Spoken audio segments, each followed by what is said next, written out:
वय वर्ष 6 या चिमुकलीनं अजून जग पाहिलंच नव्हतं, पण आता ते शक्य नाही, कारण तिनं हे जग सोडलंय। यामध्ये कुणाचा दोष असेल तर तो या चिमुकलीचाच, कारण शिक्षक हो, ही दृश्य पाहिल्यानंतर तुम्हाला आम्ही असं का म्हणतोय त्याचं उत्तर आपोआप मिळेल।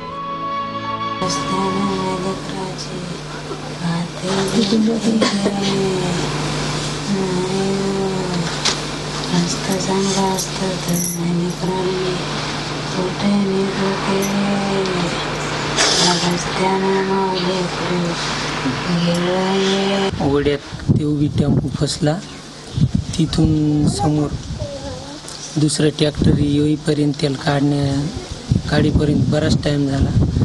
तिथून नंतर 2 तास लागली जायला। कालानी सरच्या तिकडं नेलं परभणला, तर ते म्हणजे की मुलीला फार उशीर झालेला आहे। 10-15 मिनटं जर अगोदर यायली तुम्ही तर मुलगी वाचत होती। स्वातंत्र्यानंतर आजही कौडगाव मूलभूत सोयीसुविधांच्या प्रतीक्षेत आहे। त्यामुळे शिक्षण, आरोग्य, जलयुक्त शिवार, डिजिटल इंडिया सारख्या अभियानाचा तर दूरपर्यंत संबंध नाही। सोयीसुविधा नभावी दुसरी गावं सोयरीक करण्यास तयार होत नाही।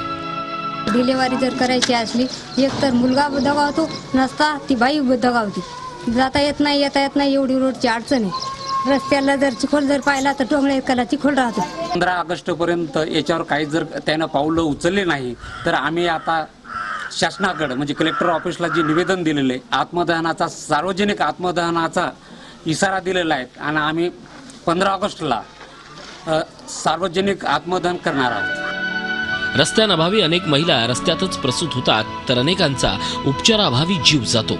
गावात केवळ 5वी पर्यंत शाळा असल्यानं पुढचं शिक्षण घेण्यासाठी विद्यार्थ्यांना 4-4 किलोमीटर चिखल तुडवावा लागतो। मायबाप सरकारनं किमान आता तरी कौडगावला निदान मूलभूत सोयी सुविधा पुरवाव्यात एवढीच अपेक्षा, अन्यथा कौडगावचा हा चिखल अनेक निष्पाप जीवांचे बळी घेतच राहील।